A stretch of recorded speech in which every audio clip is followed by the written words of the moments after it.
A nossa série é Seguindo a Jesus. Eu estou falando sobre o que significa ser discípulo de Jesus. Quais as implicações de você ter dito sim ao chamado de Jesus para ser um seguidor dele. Semana após semana, começamos falando sobre o custo do discipulado e ao longo da semana, já 4 semanas seguidas, 5 semanas na verdade, essa sexta semana, nós temos falado sobre como é que um discípulo se comporta, como ele age, como ele reage, quais as implicações de ser um seguidor de Jesus, que eu considero ser o mais fascinante projeto de vida. Dizer sim e se tornar um seguidor de Jesus. Hoje eu quero falar sobre discípulos cheios do Espírito Santo.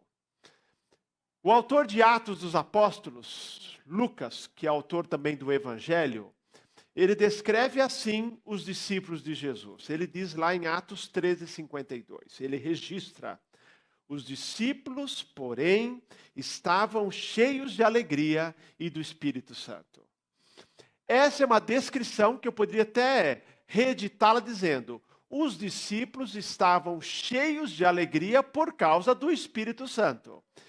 O fato é que Lucas descreve os discípulos de Jesus como estando cheios de Espírito. Vamos aprender sobre isso hoje, entender o que significa.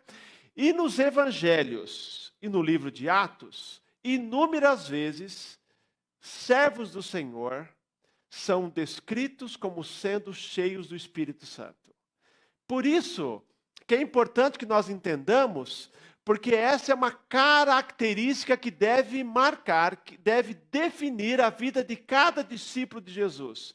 O discípulo precisa ser alguém cheio do Espírito. Mas tudo começa, queridos, com lá nos Evangelhos, falando, por exemplo, que Maria, que foi mãe de Jesus, estava cheia do Espírito Santo. Isabel, mãe de João Batista. João Batista, ao ser anunciado o seu nascimento, diz que ele seria cheio do Espírito Santo desde o ventre da sua mãe.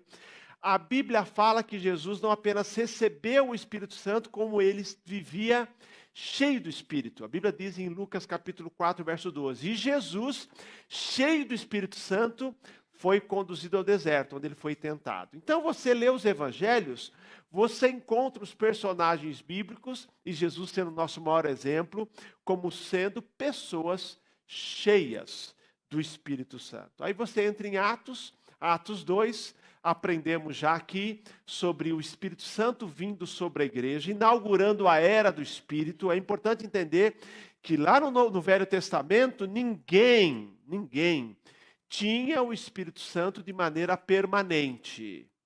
O Espírito Santo vinha sobre servos do Senhor, profetas, reis, para uma obra específica, mas o Espírito Santo não habitava neles. Não habitava ainda. Tanto que a Bíblia nos mostra que Jesus prometeu que o Espírito Santo viria, e ele disse: ele está convosco, mas estará em vós. Então, privilégio de ter o Espírito Santo habitando no coração é privilégio para crentes pós-Pentecostes. Estão me entendendo? No Antigo Testamento, eles eram usados sim por Deus, eram usados pelo Espírito Santo, mas privilégio de ter o Espírito Santo em nós é privilégio pós o dia de Pentecostes. Mas em Atos, você começa a ver também a igreja, os servos do Senhor, os discípulos, sendo descritos como não apenas tendo o Espírito, mas sendo cheios do Espírito. O Espírito Santo veio sobre eles no dia de Pentecostes, naquela festa, e logo depois da descida do Espírito Santo, 3.000 pessoas se convertem, lembram? E perguntam: Pedro, o que nós vamos fazer? Ouvimos a mensagem, fomos convencidos de que nós matamos a Jesus, fomos tocados pela sua palavra, falando de Jesus como Messias, o que faremos? Pedro disse: arrependei-vos, cada um de vós seja batizado, e vocês vão receber o dom do Espírito Santo. Vão receber o Espírito Santo como nós recebemos agorinha no Pentecostes. E depois Paulo fala aos Efésios que isso significa ser selado pelo Espírito. Ou aos Coríntios ele diz ser batizado com o Espírito. Então aprendo aqui, quando é que o crente recebe o Espírito Santo? O Pentecostes do cristão é na conversão. Quando você se converteu, você recebeu o Espírito Santo, ele passou a habitar na sua vida. E ele habita na sua vida porque é impossível se converter sem um convencimento do Espírito Santo e é impossível viver a vida cristã sem o poder do Espírito Santo. John Stott diz que seria impossível se tornar cristão e quanto mais viver como cristão sem a obra graciosa do Espírito Santo. Então, quando você se converteu, você recebeu o Espírito Santo. Antes da conversão, sendo tocado, convencido do pecado, da justiça e do juízo, e se convertendo, recebeu o Espírito Santo na sua vida, ou foi selado pelo Espírito Santo, é uma outra expressão, ou foi batizado com o Espírito Santo, é a mesma expressão. E aí, você começa a ler o livro de Atos e vê as pessoas do livro de Atos, os discípulos de Jesus, cheios de Espírito.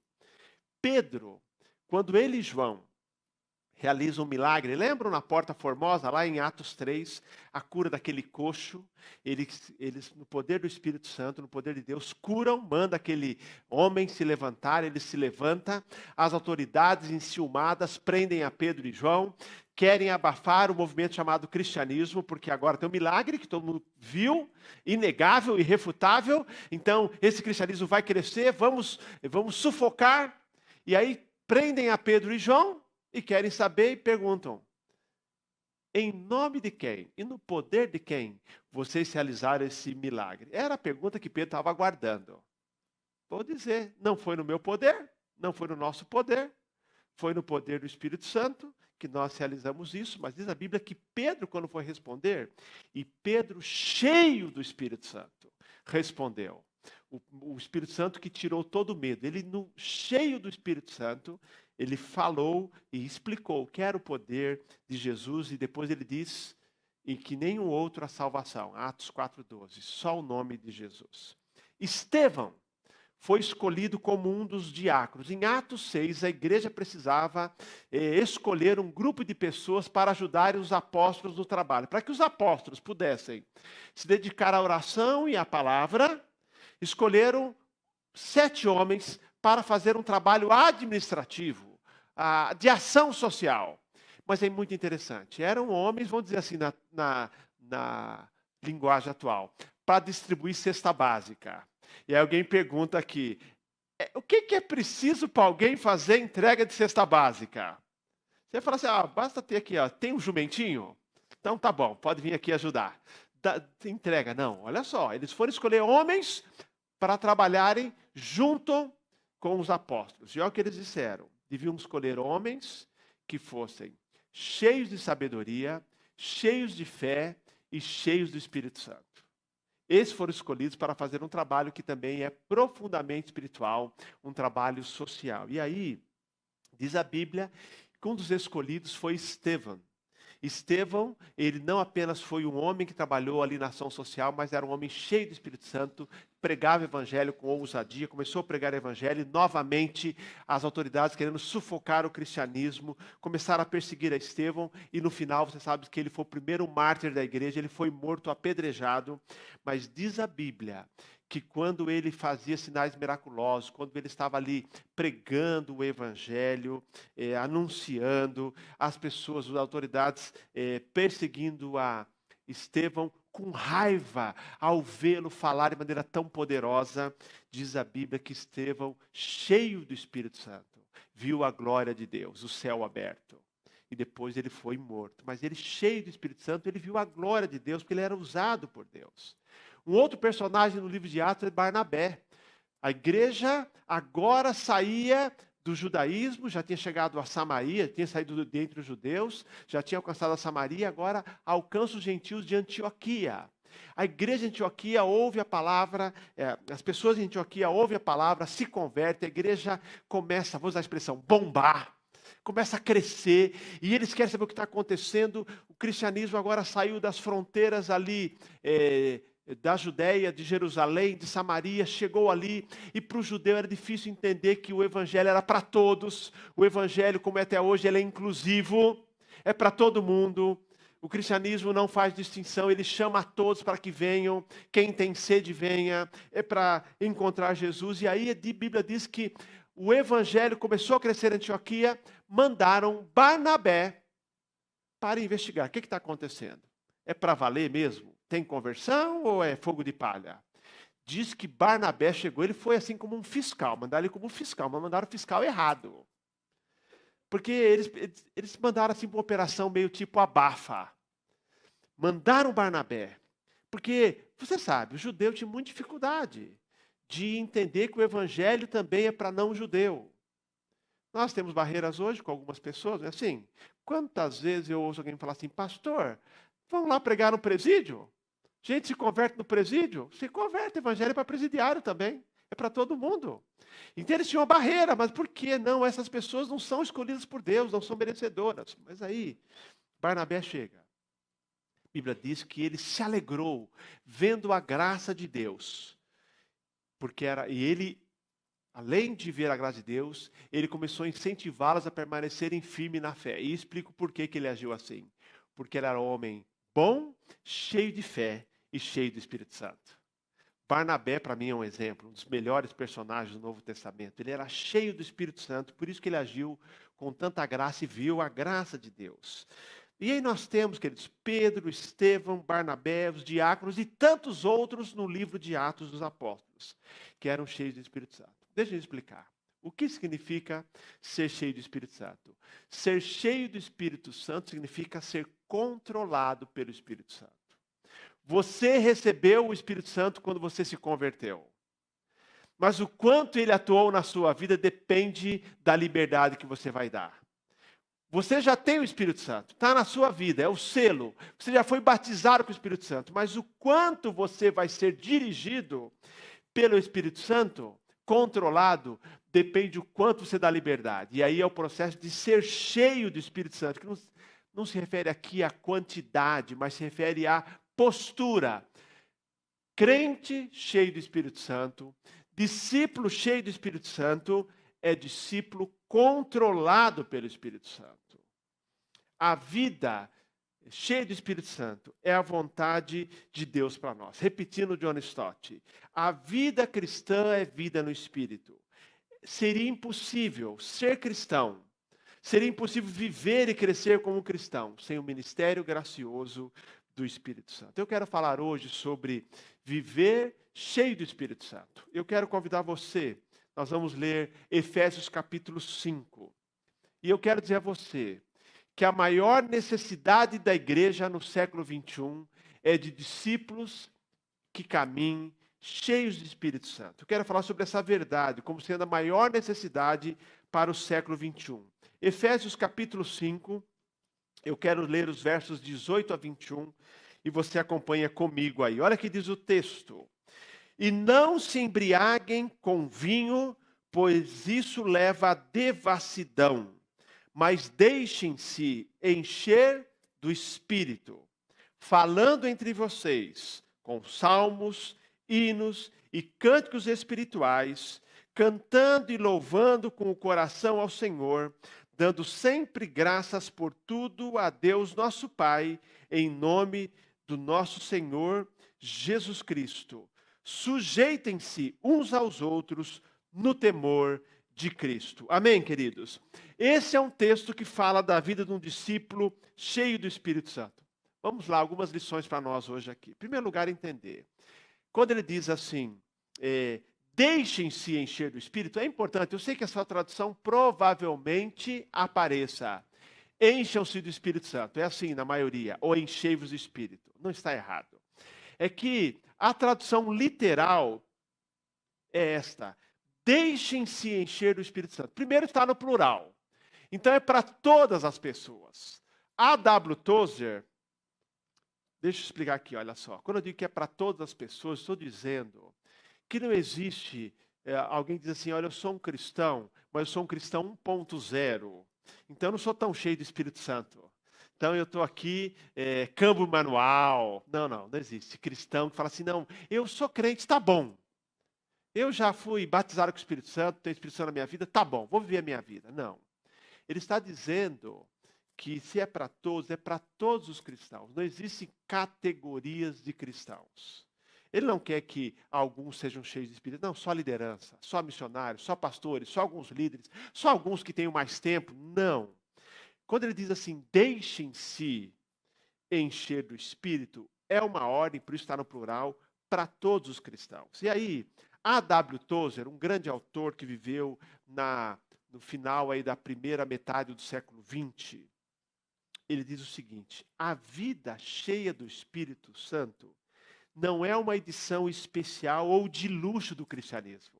Ah, não, tem uma edição especial, de luxo eu vou escolher. É parte integrante do plano total de Deus para o seu povo. Queridos, ser cheio do Espírito Santo não é como um carro que você escolhe um acessório. É original de fábrica. Tem que fazer parte. Então, eu lembro, queridos, quando comprei meus primeiros carros, chegou a um absurdo eu mesmo comprar um carro popular que vinha só com uma lâmpada de ré, não com duas. Só uma, para economizar, e tem gente que faz isso. Já vi carro que vem só com o retrovisor só de um lado. Hoje não mais, né, gente? Mas já teve carro que vinha só com o retrovisor. Mas porque as pessoas dizem, não, isso aqui é extra, se você quiser. O Espírito Santo não é algo que você adiciona à sua vida, dizendo assim, não, olha, eu quero um pouco mais do Espírito. Tem crente que age assim. Mas na Bíblia nos diz que o Espírito Santo, ser cheio do Espírito Santo, é para todos nós. É a vontade de Deus para cada cristão. Não é uma edição de luxo, não é um 2.0, não é um 3.0, não. É natural. Deve ser desejo de cada um. E na língua grega, essa expressão deixem-se encher do Espírito está num tempo verbal presente contínuo, dizendo que não é que você se enche uma vez e nunca mais se enche. É contínuo. Essa é a ideia do copo que vai enchendo. É uma fonte que jorra, como diz Jesus em João capítulo 7. Quem crê em mim, fontes de água-vida jorrarão da sua vida. É uma fonte constante. É encher-se e encher-se constantemente. Não é de uma vez por todas. E essa expressão que aparece na voz passiva explica bem. Deixem-se encher do Espírito Santo. Ser cheio do Espírito Santo não é uma obra que eu realizo. Não é eu que digo assim, agora vou me encher do Espírito. Não. Eu me submeto à obra do Espírito Santo e é Ele quem me enche. Encher não tem a ver com quantidade, mas o quanto você permite que o Espírito Santo controle a sua vida. Queridos, se há um crente mais controlado pelo Espírito, que vive mais no poder do Espírito Santo, ele vive no poder do Espírito Santo não porque ele foi escolhido como especial por Deus, mas porque ele entendeu que ele precisa todos os dias submeter a obra do Espírito Santo na sua vida. Então há um mérito nele. O mérito, qual o mérito? Não de se encher do Espírito, mas de ceder-se, de submeter a obra do Espírito Santo. Nós somos mais cheios do Espírito Santo à medida que nós permitimos que esse Espírito que já está em nós comece a controlar a nossa vida. O lamentável, e por isso uma série sobre discipulado cristão, é que muita gente só adicionou Jesus à sua vida, o Espírito Santo à sua vida. Não, queridos. Na verdade, a melhor expressão para definir o que é discipulado é a expressão rendição. Cristianismo, ser cheio do Espírito não é algo que eu adiciono à minha vida, mas é a razão da minha vida, é o jeito de ser do cristão. Porque o Espírito Santo quer controlar minha mente, a minha vontade, a sua vontade, as minhas emoções, as suas emoções. Ele quer controlar todo o nosso ser. E esse é o plano de Deus. Então, para início da nossa conversa aqui, quando nós lemos assim, deixem-se encher pelo Espírito Santo, estamos falando de uma ordem para todos os cristãos, estamos dizendo também que é algo contínuo, que eu não me encho do Espírito Santo, ou sou cheio do Espírito Santo uma vez por todas, é uma vivência constante na dependência do Espírito, e mais ainda, é uma abertura para que o Espírito Santo controle a minha vida e Ele me encha do seu poder, da sua graça, do seu fruto, todos os dias.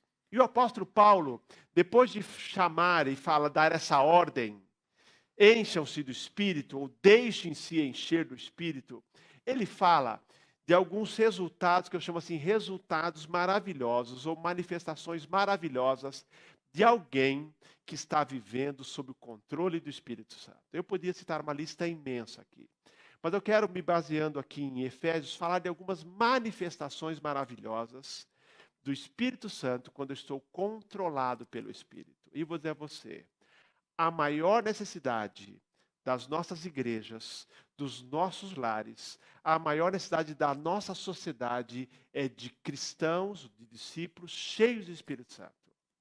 Porque quando nós nos tornamos pessoas que estão vivendo sobre a dinâmica do Espírito, as manifestações maravilhosas se revelam no dia a dia. Vou dizer o seguinte, se você é casado, o melhor presente que você pode dar para sua esposa é pedir para Deus te encher de Espírito Santo. Ela vai ter o melhor marido, vai ser irreconhecível. O melhor presente que você, esposa, pode dar para o seu marido é dizer assim, eu quero ser uma mulher cheia do Espírito. Os filhos, em relação aos pais, você quer ser um filho que traz alegria para o seu pai? Peça que o Espírito Santo encha a sua vida. Se você, pai, quer ser o melhor pai do mundo, a melhor mãe do mundo, peça para que o Espírito Santo te encha. No trabalho, os melhores funcionários serão os funcionários cheios do Espírito Santo. Se você é um cristão, seja um funcionário cheio do Espírito Santo. Todas as áreas da vida, porque a pessoa cheia do Espírito Santo age e reage de uma maneira que edifica as pessoas. Vou dizer, gente, não existe perfeição. Tem momentos que você não age, se age na carne, há uma luta interior em nós, carne e espírito, mas se você é alguém que optou por ser cheio do Espírito Santo, quando você agir na carne, você vê que não combina com a sua natureza e você se arrepende. E aí, podíamos ler aqui Gálatas capítulo 5, que fala do fruto do Espírito, e eu vou citar já, e do ser cheio do Espírito, do fruto do Espírito e das obras da carne. Mas Paulo aqui em Efésios 5 fala de 3 manifestações maravilhosas de uma vida de um discípulo controlado pelo Espírito. Primeiro, alegria. Já lemos que os discípulos estavam cheios do Espírito Santo de alegria, mas o texto aqui fala exatamente disso, que um discípulo tem a alegria que é produzida pelo Espírito Santo. Não é alegria humana, não é uma alegria natural, é uma alegria sobrenatural. O texto diz que cheios do Espírito Santo, falando entre vocês com salmos, hinos e cânticos espirituais, cantando e louvando com o coração ao Senhor. Isso aqui diz respeito à dinâmica da vida. Você está com o irmão, você tem uma palavra que edifica, a expressão salmo, hino, canto espiritual. Não é conversar cantando, viu, gente? Tem gente que acha que está conversando cantando, citando o versículo bíblico. É muito mais do que isso. É que o seu palavreado, a sua vivência com o irmão é marcada por isso. Está cheio da palavra de Deus. A palavra de Cristo habita ricamente em vós. Vai fluir, queridos, vai fluir no relacionamento, vai fluir na adoração, a alegria que se manifesta na convivência e na adoração a Deus, cantando e louvando com o coração ao Senhor. Queridos, vamos lá, sejamos sinceros, tem coisa melhor do que cantar? Não tem, a gente canta ao Senhor, quando a gente vem à igreja, é emocionante cantar, adorar ao Senhor, tanto é verdade que no céu não tem pregação, mas cântico vai ter, tá? Você está empregado e eu desempregado, amém. Entendeu? Paulinho, está tudo empregado aqui. Queridos, nós vamos ter cântico de louvor ao Senhor, porque a expressão é na convivência. Tem palavra que edifica, tem palavra que põe a pessoa para cima, porque vem da palavra de Deus. A gente vai lembrando. Por isso eu digo a você, decore versículos bíblicos, viu, gente? Aprenda a decorar versículos bíblicos.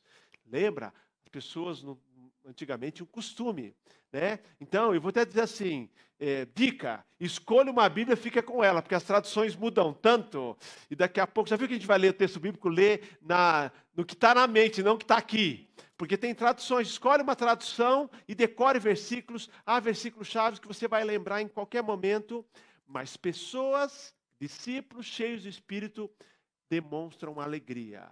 Não significa que não tem problemas, não significa que em algum momento não tem tristeza, não é isso, mas a alegria do Senhor é a sua força.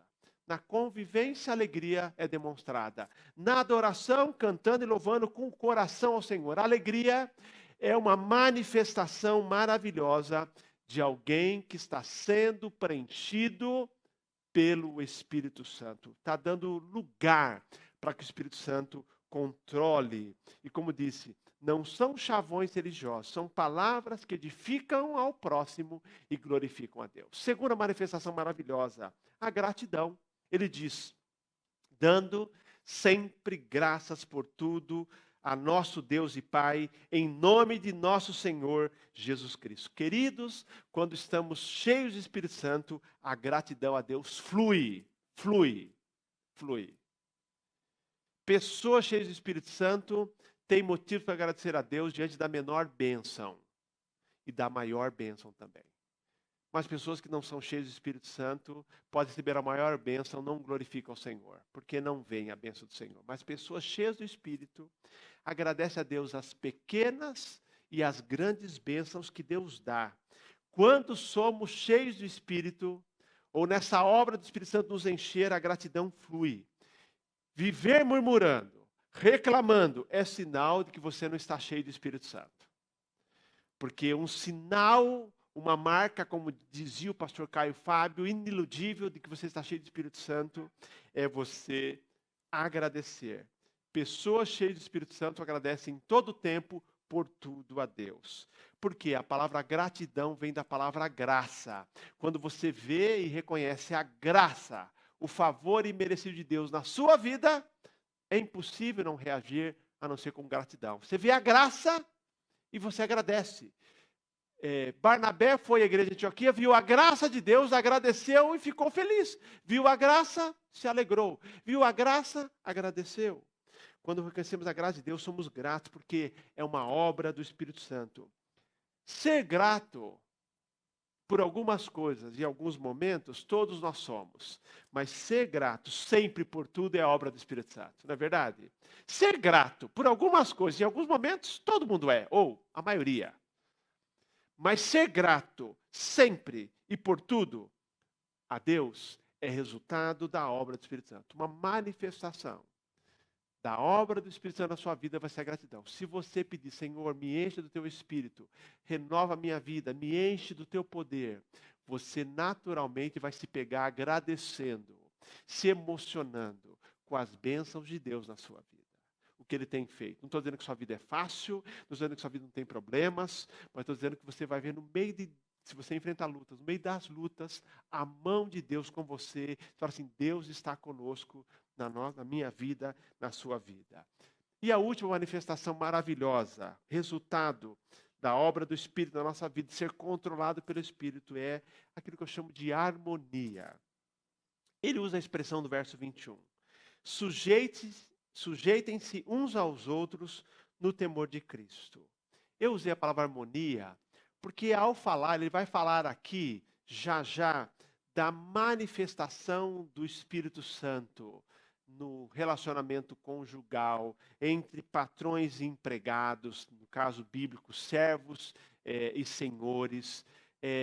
Vai falar sobre pais e filhos, mas ele usa uma expressão aqui, que todos nós, independente dos relacionamentos que nós temos, hierárquicos, em várias instâncias da vida, por exemplo, filhos obedientes aos pais, ele diz que todos nós somos chamados para viver uma vida de sujeição mútua, eu diria, de uma dependência mútua, de respeito ao outro, de considerar o outro superior a si mesmo.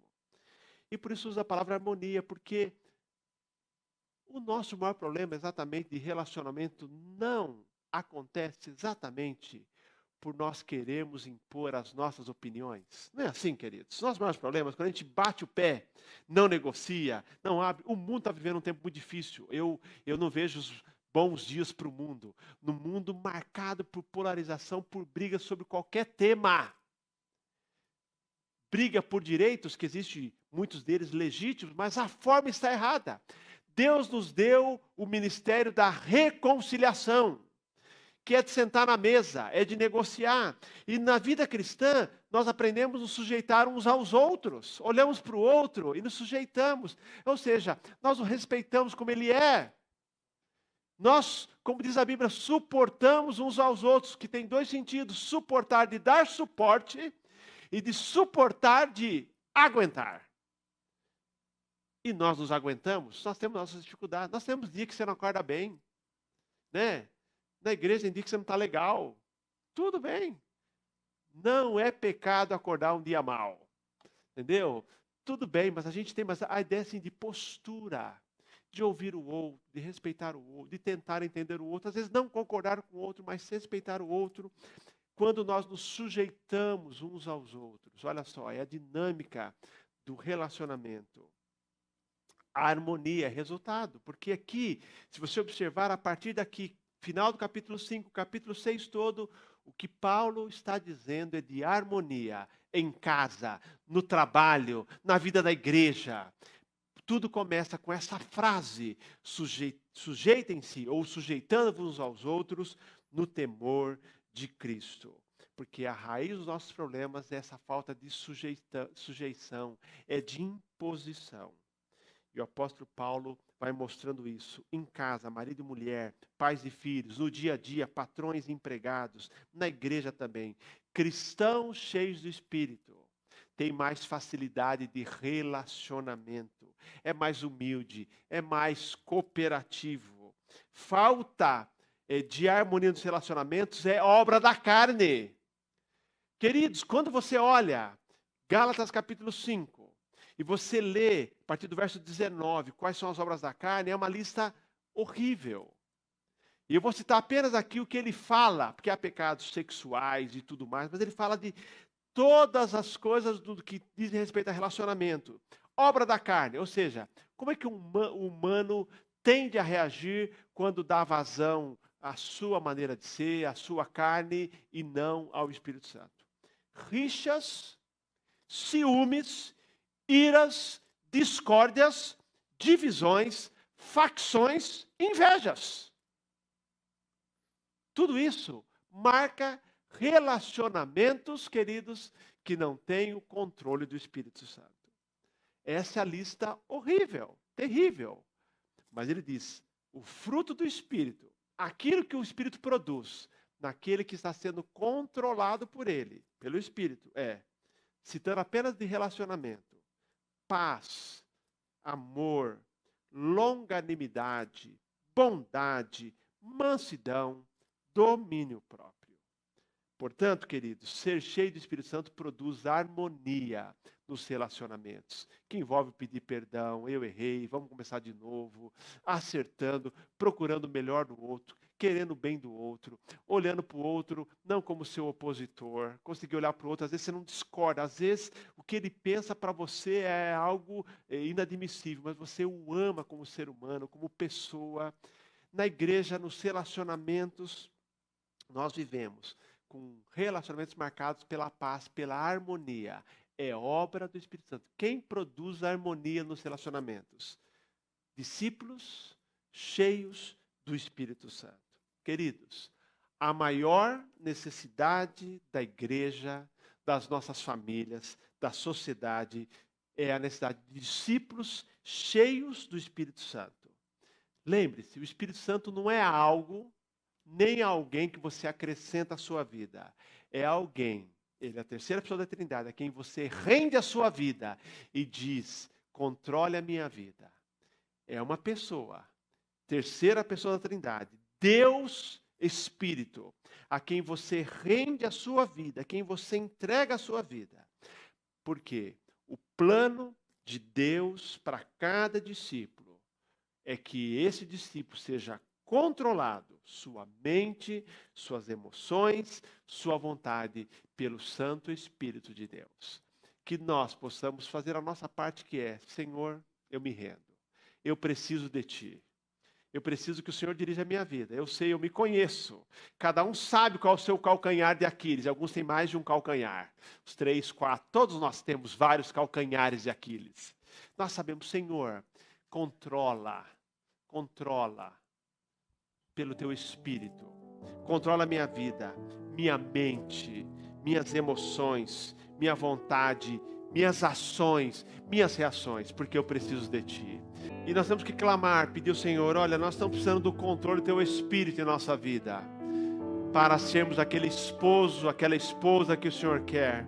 Aquele pai, muitas vezes o pai lidando com dificuldades com os filhos, é o poder do Espírito Santo. Peça que o Senhor lide com o seu coração agora, controle a sua vida.